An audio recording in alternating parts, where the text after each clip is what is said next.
Things Hidden.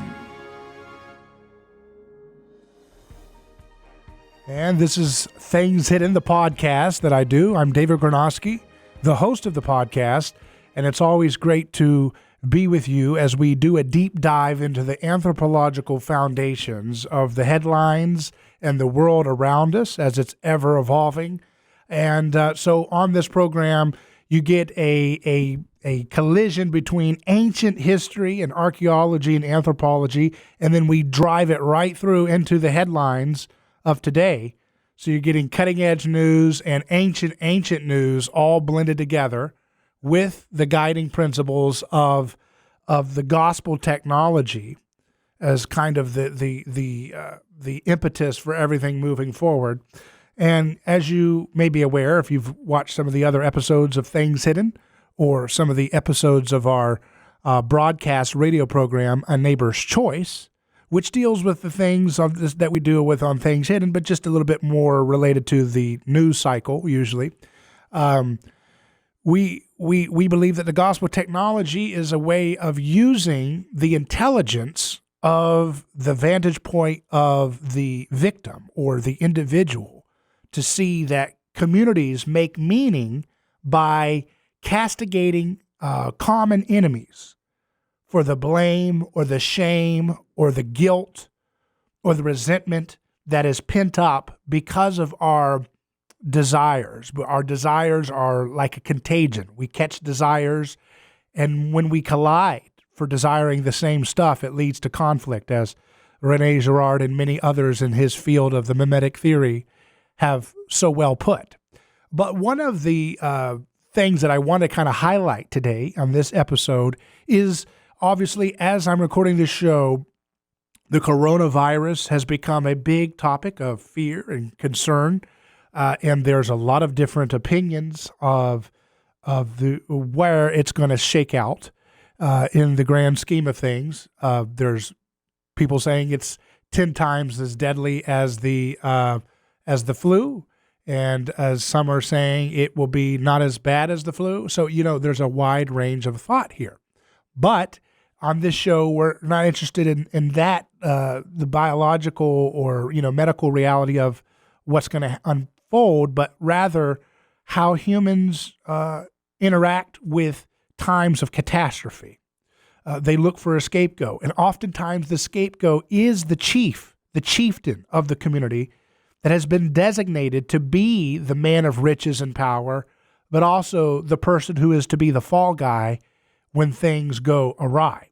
And so to do that, to unpack this, I'm going to turn to a classic book that has fallen out of favor because of its time, and it was written, the copy I have is 1922. It's Sir James George Frazer's The Golden Bough. And it's a classic take on anthropology that René Girard was influenced heavily by. He disagrees with some, as we can too.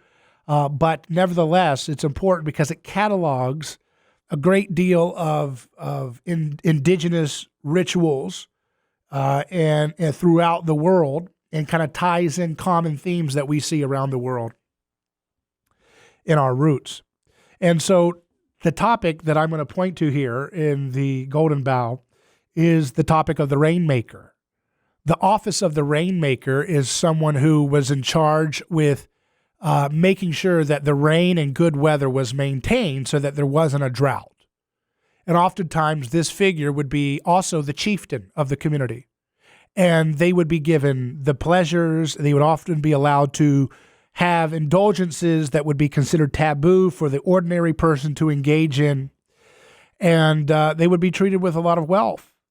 The person who was in charge of making the rain, as the public understood it, was someone who would be naturally very, very popular and very, very powerful in the public sway. I mean, think about it. If a drought happens, people are going to die. In these agricultural-based communities, the drought is everything. It's as dangerous. I mean, it can bring pestilence as well, right? If you have a drought, if you don't have proper weather, you're going to have the potentiality for significant health crises that can spread. especially because of the fact that they lack a lot of times the certain sanitation understanding that can avoid cascading contagions and so forth. So famine and drought, they go hand in hand with contagions of disease and the crisis of the cult community. That really is an opportunity for a scapegoat ritual to unfold. That is, if things go wrong, if the rainmaker does not make it rain, he could be offed, right? And I think about that in relationship to the presidency today with the coronavirus. Many people are constantly trying to say, he's got it. He's going to take care of us. His most fervent followers are saying, no, he'll take care of this. Some people are saying no. I think sober-minded people are saying no. A president, a government is not going to be able to stop something of this level. It's going to be a lot of different factors coming to play. And then there is a large contingent of folks who want to make this any headline they can find to say this president is the cause of what it will be an awful epidemic or pandemic that's going to cause a lot of misery and suffering and so forth. And so economic downturn coupled with a health crisis gets squarely laid at the blame of the current recipient of the current holder of the White House title. And now, of course, this would happen in the other way too. If there was another party in power and they were hot and mad at, the rivals were hot and mad at them for whatever they were doing, they would use this occasion to try to scapegoat and to find meaning and to find great change with an election, a seismic paradigm shift of power by laying the blame of a potential viral contagion and economic downturn squarely at the feet of this person because they're incompetent or they're not able to make it rain, so to speak, and avert catastrophe. But we see here that this is the pattern that was commonplace in ancient communities. And so I'll read just a little bit just to kind of reiterate what Frazer cataloged here.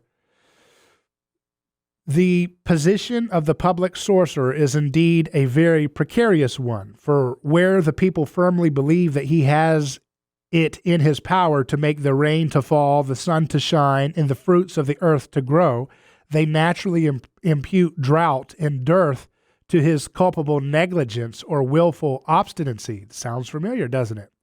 Trump is too obstinate to, identify this as a major threat. He's too late. So that's obstinate. Or he's negligent. He's just taking it in a flippant stride. Maybe he is, maybe he isn't. But how can you blame this on one person? That goes back to something deeply religious in our anthropological roots. That's what I'm trying to get at. When you see this need to want to either turn someone like a president, a commander-in-chief, into a God who will save us or a God who will destroy us and fail us, then you're not seeing just a random social phenomenon. You're seeing the very heart of human society play out in its vestiges today, right? You're seeing the very heart of where we came from in society. So he goes on to say, and they punish the person accordingly. Hence, in Africa, the chief who fails to procure rain is often exiled or killed. In some parts of West Africa, when prayers and offerings presented to the king have failed to procure rain, his subjects bind him with ropes and take him by force to the grave of his forefathers that he may obtain from them the needed rain. The Banjars in West Africa ascribe to their king the power of causing rain or fine weather. So long as the weather is fine, they load him with presents of grain and cattle. But if long drought or rain threatens to spoil the crops, they insult and beat him till the weather changes. When the harvest fails or the surf on the coast is too heavy to allow of fishing, the people of the Luongo accuse their king of a bad heart and depose him.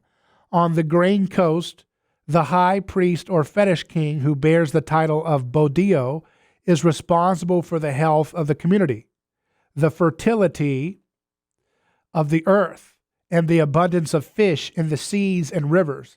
And if the country suffers in any of these respects, the Bodio is deposed from his office.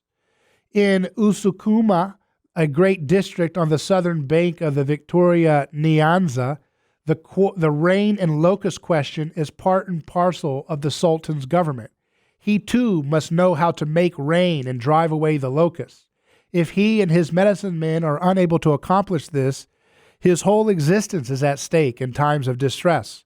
On a certain occasion, when the rain so greatly desired by the people did not come, the Sultan was simply driven out in Utuwa, which is near Nasa. The people, in fact, hold that rulers must have power over nature and phenomenon. Again, we are told of the natives of the region generally that they are persuaded that rain only falls as a result of magic, and the important duty of causing it to descend devolves on the chief of the tribe, the president. If rain does not come at the proper time, everybody complains. More than one petty king has been banished by his country because of drought. It goes on, among the Latuka of the Upper Nile, when the crops are withering and all the efforts of the chief to draw down rain have proved fruitless, the people commonly attack him by night, rob him of all he possesses, and drive him away. But often they kill him. And this goes on in many other parts of the world, this type of pattern. So now, are we today going to go to that level of mob catching, a president or something? No, of course not. It's all tidied over, right? How many people want to, they call for putting Trump in prison and all of his family members, right? How many of them want to bankrupt them by exposing them as fake billionaires and taking all their money through, criminal proceedings or so, for make them pay for what they've done, right? This is the natural reality of the state, folks. And if you don't understand the origins of the state as a religious ritual that's been going on for thousands of years, then you won't be able to understand, the psychological and social forces that make these patterns happen over and over and over again. And that's so important, because if you don't know what you're dealing with, how can you begin to even know how to, work with it in a way that's a rational and moral way? And so, when I think about the office of government and politicians in general, all the origins of monarchy are rooted in this desire to give the king a special ability to break taboos, to have a little bit more than others, right? Because if you have a little bit more than others, but you're on the same playing field as others, meaning you're an ordinary profane person like everybody else, well, then that's an opening for jealousy. But the Rainmaker / chieftain / commander-in-chief, so to speak, he's allowed to have extra grain and extra cattle and extra riches and extra delights and, whatever, orgies in some cases. He's allowed to have that excess that with the ordinary people would create jealousy and conflict. But he's allowed to have it because the psychological position he holds in the community, that they can point to a figurehead and say, he'll figure it out. He'll figure out how to deal with this thing beyond our control, this thing that evokes awe and transcendent foreboding, like a drought or an act of nature, like a contagion that we're dealing with potentially with this coronavirus epidemic. So we're always going to look for a scapegoat. How far have we come? Not very far on that level, have we? We just now are able to see it now because of the gospel technology allowing us to see these things, whereas before they were hidden in our eyes because we were still bound up fully, completely within this sacrificial economy that we weren't able to see with clear eyes what we were doing. But now we can see it, but we often see it in the rearview mirror. We see it from ancestors, what they did, but we're not able to see it when it's happening, when we're engaged in the same escalating groupthink of wanting to cast all of our blame onto a common enemy to give us some sense of togetherness, to give us some sense of justice, to make us feel like we have some kind of power over these inexplicable forces of nature that we want to feel protected from. But the office of the government itself. It's interesting.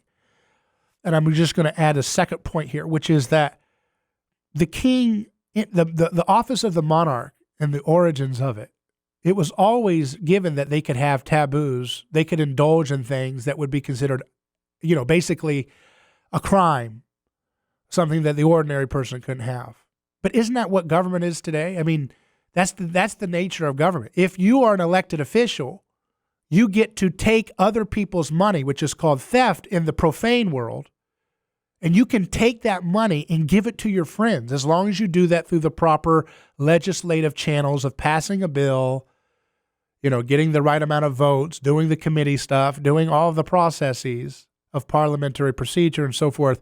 As long as you go through those processes, then you are able to do that which the profane world is forbidden to do. You can steal, I said earlier today, I said, we have to be the kind of people that we can give the coat off of our back to someone in need, but even our tunic too, and that's a kind of a paraphrase of the Jesus lesson that he taught, where he says, if someone wants your cloak, give them your tunic as well. Go an extra mile, don't hoard what you're having, right?